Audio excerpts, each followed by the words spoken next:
اگر مسلمان اپنی شریعت کے تمام احکام کو عملی زندگی میں نافذ کرنے کے لیے پرعزم رہیں تو کوئی قانون ان کو اس سے روکنے کی طاقت نہیں رکھتا۔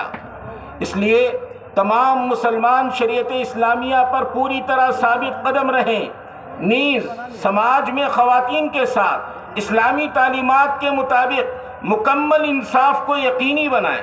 میراث کی تقسیم میں عورتوں کے ساتھ ناانصافی، اسلامی شریعت کی کھلم کھلا خلاف ورزی مسلم سماج میں عام ہے۔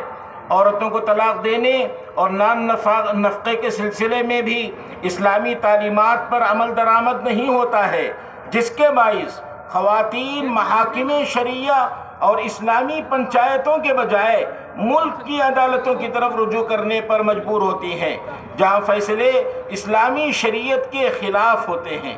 نیز مسلمانوں کا بڑا سرمایہ اور وقت ملک کی عدالتوں میں ضائع ہوتا ہے۔ اس لیے تمام مسلمانوں سے اپیل کی جاتی ہے کہ اپنے نزاعی مسائل حل کرنے کے لیے محاکم شرعیہ اور اسلامی پنچایتوں کی طرف رجوع ہوں۔ اللہ رب العزت ہمیں ان تجاویز پر عمل کرنے کی توفیق عطا فرمائے۔ کیا آپ حضرات کو یہ تجویز منظور ہے؟ تجویز کا جو دوسرا حصہ ہے وہ ہم سب سے متعلق ہے۔ اگر ہم آج یہ طے کر لیں، یہ عہد کر لیں کہ انشاءاللہ ہر حال میں ہم اسلامی احکامات کو اپنی زندگی کا حصہ بنائیں گے، اس پر عمل پیرا ہوں گے، انشاءاللہ کوئی قانون ہم پر اثر انداز نہیں ہوگا، عمل کریں گے انشاءاللہ۔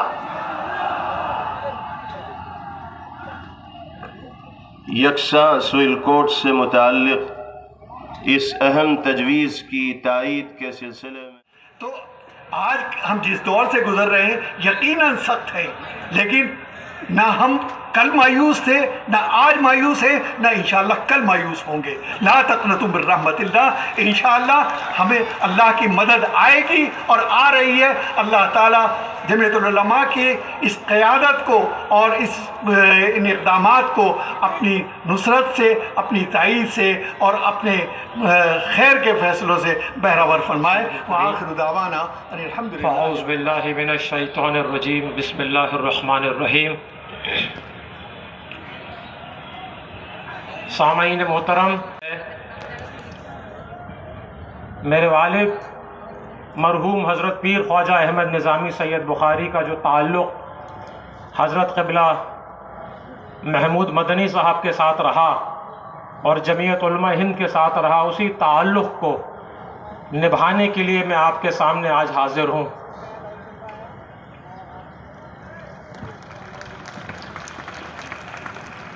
آج کے اس اجلاس کا جو ایجنڈا ہے، اس کے جو نکات ہیں، اسی حوالے سے میں مختصر طور پہ ایک دو باتیں آپ کے سامنے رکھنا چاہتا ہوں۔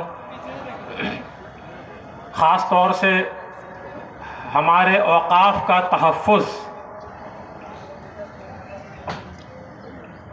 اگر